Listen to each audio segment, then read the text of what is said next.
بە مەبەستی بەسەرکردنەوەی ئەندام و لایەنگرانی کۆمەڵی ئیسلامی و ئاگاداربوون لە ئیش و کارەکانیان لە سنوورەکە، مامۆستا عەلی باپیر بە یاوەری شاندێکی سەرکردایەتی کۆمەڵی ئیسلامی ناحیەی خەلیفانی بەسەرکردەوە. مامۆستا و وەفدی هاوڕێی سەرەتا لەلایەن بەرپرس و ئەندامانی ئەنجومەنی خەلیفانی کۆمەڵی ئیسلامی پێشوازی کران. دواتر لە بارگای ئەنجومەن لەگەڵ بەرپرس و ستافی ئەنجومەن کۆبوونەوە.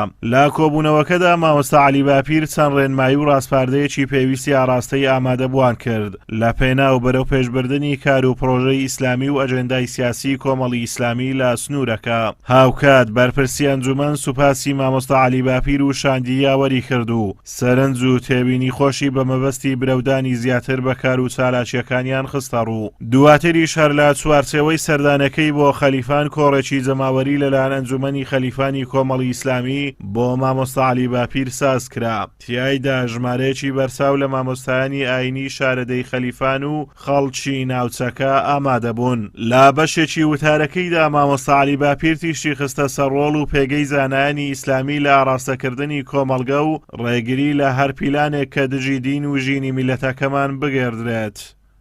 دەبێ وریابن لە شوێنکەوتنی حیزبە عەلمانیەکان، ئەو حیزبانەی کە غەیری قورئان و سونەت بەرنامەیانە، نابێ شوێن وان بکەون.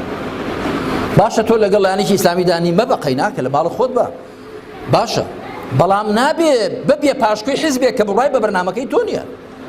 وەکو من زۆر جار گوتومە هەندێک حیزبی عەلمانی مامۆستا دێنێ دەیباتە سەرەوەی مەجلیسێ بڵێ کاکی خۆ لەبەر چی ڕێز لە من دەگری؟ لەبەر شەخسی خۆمە؟ نەخێر نەخێر لەبەرەوەی کە تۆ مامۆستای. باشە جا من مامۆستا بەهۆی ئەو قورئان و سونەتە تۆ مامۆستا، ئەمن ئەو قورئان و سونەتە خزمەت دەکەم بۆیە خەڵک پێش خۆیان خستوم. ئەگە تۆ لەبەر قورئان و سونەت ڕێز لە من دەگری، دەڕێز لە قورئان و سونەتەکە بگرە، ڕێز لە من مەگرە کەڵاوم لەسەر بنێی قورئانەکەشم وێڵ بکەی. ئەگەر ڕاست دەکەی بۆیە ڕێزم لێ دەگری لەبەر دینە و لەبەر ئیسلامەتی و لەبەر ئەو عیلمە شەرعیە، دەباشە ڕێز لە عیلمە شەرعیەکە بگرە، ئەوجا ڕێز لە من بگرە. ئەمن خۆم خزمەتکاری قورئان و سونەتم. دەی مامۆستا ئاوا بڵێ دەبێ کەسێک سەرۆک و بەرپرسی مسلمانان بێ کە لەسەر میبەرەکەی پێغەمبەر عەلەیهی سەڵات وسەلام لەوێوە ئاراستەیان بکە، ئایەتی خۆیان بۆ بخوێنێتەوە، فەرمایشتی پێغەمبەریان بۆ بخوێنێتەوە عەلەیهی سەڵات وسەلام، و دەبێت لە میحرابەکەی پێغەمبەرجا پێشنوێژیان بۆ بکە. ئەمما بابایەکی نوێژنەکەری چاونەشۆر ئەگەر خەڵک هۆشیار و وریابێ ڕازی نابن پێشیان کەوێ و کاروباری دنیا بۆ هەڵسوڕێنێ. کاروباری دنیای مسلمانان دەبێ بە هەوێنی قورئان و سونەت و بە هەوێنی وحی و شەریعەتی خواوە هەڵسوڕێندرێ، ئەگەنا شەرعیەتی نەڕەوایەتی نییە. بەڵام چ لە وەزعی مسلمانان دەکەی کە بەو شێوەیان لێ تۆ کە دەیبینی. هەر لەو کۆڕەدا مامۆستا عەلی باپیر دووپاتی نەفسیەتی بەرزی زانایانی ئیسلامی کردەوە. وتیشی نابێت مامۆستایانی ئاینی خۆیان بە هیچ شتێک بگۆڕنەوە، بەو پێی ئەوان میراتگری پەیامبەرانن. صفەتێکی دیکەی زۆر پێویست بۆ ئەهلی مینبەر و میحراب بریتێ لە مەبدەئی بوون و خۆڕاگر بوون.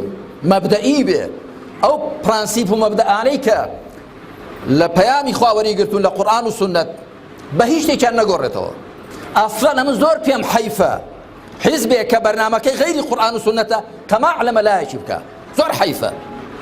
مەلایەکە لەسەر مینبەری پێغەمبەر دەوەستی عەلەیهی سەڵات وسەلام، لە میحرابەکەیدا دەوەستێ، حیزبێک کە بڕای بە قورئان و سونەت و بڕای بە مینبەر و میحراب و بەو کەسە شتێک کە مینبەر و میحرابی داناوە کە پێغەمبەرە تەماعی تێ بکە، بیکڕێ. ئەهلی مینبەر و میحراب دەبێ خۆ بپارێزن لە شوێنکەوتنی ئارەزووی حوکمڕانان، ئەو حوکمڕانانەی کە چاویان لەوەیە هەموو شتێکیان بۆ ڕەوا بێ، چاویان لەوەیە کە ئەوان چۆنیان پێخۆشە دنیاوا بێ. جێگەی ئاماژەیە ئەم بەسەرکردنەوەی ئەمیری کۆمەڵی ئیسلامی و وەفدی یاوەری مای ستایشی ئامادەبوانی کۆڕە جەماوەریەکە بوو کە لە مامۆستایانی ئاینی و بەشێک لە هاوڵاتیانی سنووری ناحیەی خەلیفان پێک هاتبوو. ئازادۆمەراوەی کەناڵی ئاسمانی پەیام، ناحیەی خەلیفان.